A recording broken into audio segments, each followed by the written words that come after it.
ಇತ್ತ ಮಹಾರಾಷ್ಟ್ರದಲ್ಲಿ ಶಿವಸೇನೆ ಪುಂಡರ ಪುಂಡಾಟ ಮುಂದುವರೆದಿದೆ. ಮಹಾರಾಷ್ಟ್ರದ ಕೊಲ್ಲಾಪುರದಲ್ಲಿ ಕರ್ನಾಟಕ ಬಸ್ಗಳನ್ನ ಟಾರ್ಗೆಟ್ ಮಾಡಿ ಉದ್ಧವ್ ಠಾಕ್ರೆ ಬಣದ ಶಿವಸೇನೆ ಕಾರ್ಯಕರ್ತರಿಂದ ಪುಂಡಾಟಿಕೆ.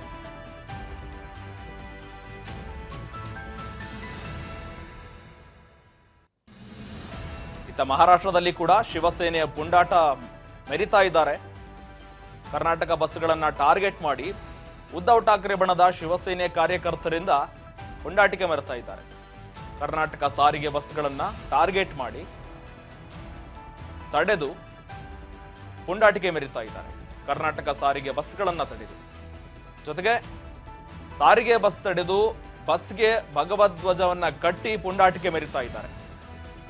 ಬೆಳಗಾವಿ ಬರ್ತಾ ಇದ್ದ ಬಸ್ಗಳನ್ನ ತಡೆದು ಗೂಂಡಾವರ್ತನೆ ಮಾಡ್ತಾ ಇದ್ದಾರೆ. ವಿಜಯ ದೇವನೆ ನೇತೃತ್ವದ ಬಳಿ ಕಾರ್ಯಕರ್ತರ ಗೂಂಡಾಗಿರಿ. ಮಹಾರಾಷ್ಟ್ರದ ಕೊಲ್ಲಾಪುರದಲ್ಲಿ ಕರ್ನಾಟಕ ಬಸ್ಗಳನ್ನ ಟಾರ್ಗೆಟ್ ಮಾಡಿ, ಜೊತೆಗೆ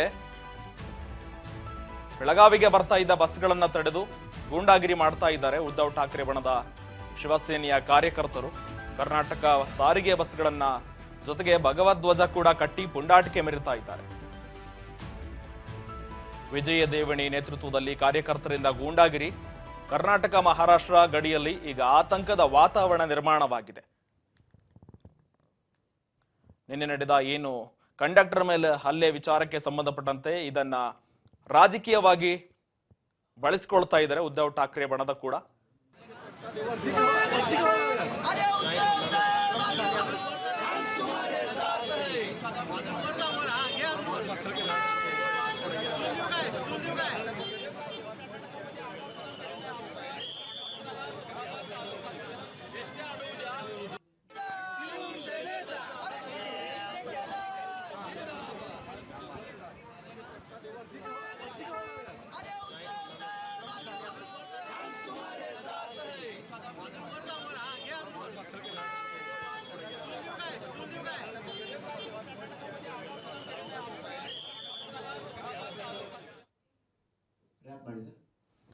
ಓಕೆ, ನಿನ್ನೆ ನಡೆದ ಕಂಡಕ್ಟರ್ ಮೇಲೆ ಹಲ್ಲೆಯನ್ನು ವಿರೋಧಿಸಿ ಕನ್ನಡ ಪರ ಸಂಘಟನೆಗಳು ಕೂಡ ಒಂದು ಕಡೆ ಹೋರಾಟ ಮಾಡ್ತಾ ಇದ್ರೆ, ಇನ್ನೊಂದು ಕಡೆ ಶಿವಸೇನೆಯ ಪುಂಡರು ಕೂಡ ಹುಚ್ಚಾಟ ಮೆರಿತಾ ಇದ್ದಾರೆ. ಮಹಾರಾಷ್ಟ್ರದ ಕೊಲ್ಲಾಪುರದ ಬಸ್ಗಳನ್ನ, ಕೊಲ್ಲಾಪುರ ಬಳಿ ಕರ್ನಾಟಕದ ಬಸ್ಗಳನ್ನ ತಡೆದು ಟಾರ್ಗೆಟ್ ಮಾಡಿ, ಜೊತೆಗೆ ಭಾಗವಧ್ವಜವನ್ನ ಕಟ್ಟಿ, ಜೊತೆಗೆ ಕಂಡಕ್ಟರ್ಗಳು ಅವ್ರನ್ನ ಕೂಡ ತಡೆದು ಈ ರೀತಿ ಹುಚ್ಚಾಟವನ್ನ ಮೆರಿತಾ ಇದ್ದಾರೆ. ಅದನ್ನ ಈ ರೀತಿ ತಿರುಸ್ತಾ ಇದ್ದಾರೆ. ಬೆಳಗಾವಿ ಬರ್ತಾ ಇದ್ದ ಬಸ್ಗಳನ್ನ ತಡೆದು ಗೂಂಡಾವರ್ತನೆ ಮೆರಿತಾ ಇದ್ದಾರೆ. ವಿಜಯ ದೇವಣಿ ನೇತೃತ್ವದ ಬಳಿ ಈಗ ಕಾರ್ಯಕರ್ತರು ಗೂಂಡಾವರ್ತನೆ ತೋರ್ತಾ ಇದ್ದಾರೆ.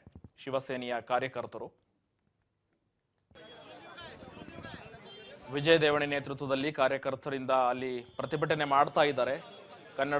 ಕರ್ನಾಟಕದ ಬಸ್ಗಳನ್ನ ತಡೆದು ಬೆಳಗಾವಿಯಲ್ಲಿ ಇದೊಂದು ಉದ್ವಿಗ್ನ ವಾತಾವರಣ ನಿರ್ಮಾಣವಾಗಿದೆ. ನಿನ್ನೆ ನಡೆದ ಆ ಪ್ರಕರಣದಿಂದ ಕಂಡಕ್ಟರ್ ಮೇಲೆ ಕೂಡ ಪೋಕ್ಸೋ ಕೇಸ್ ಹಾಕಿದ್ದಾರೆ. ಆ ಕಂಡಕ್ಟರ್ ಕೂಡ ಹೇಳ್ಕೊಂಡಿದ್ರು, ನನ್ನ ಮಗಳ ಸಮಾನ ಇದ್ದಾರೆ ಅವರು, ನನ್ನ ಮಗ ಕೂಡ ಅದೇ ವಯಸ್ಸಿನಲ್ಲಿದ್ದಾರೆ. ಆ ವ್ಯಕ್ತಿಗೆ, ಆ ಮಹಿಳೆಗೆ ನಾನು ಯಾಕೆ ಆ ಥರ ದೃಷ್ಟಿ ನೋಡಬೇಕಾಗುತ್ತೆ, ನಾನು ಯಾಕೆ ಆ ಥರ ವರ್ತನೆ ಮಾಡಲಿ ಅಂತ ಕೂಡ ಆ ವ್ಯಕ್ತಿ ಅಳಲು ತೋಡ್ಕೊಂಡಿದ್ದಾನೆ. ಜೊತೆಗೆ ಆ ಗಲಭೆ ನಡಿಬೇಕಾದ್ರಾಗ ಆ ವಿಚಾರವನ್ನ ಪ್ರಸ್ತಾಪ ಮಾಡಿಲ್ಲ.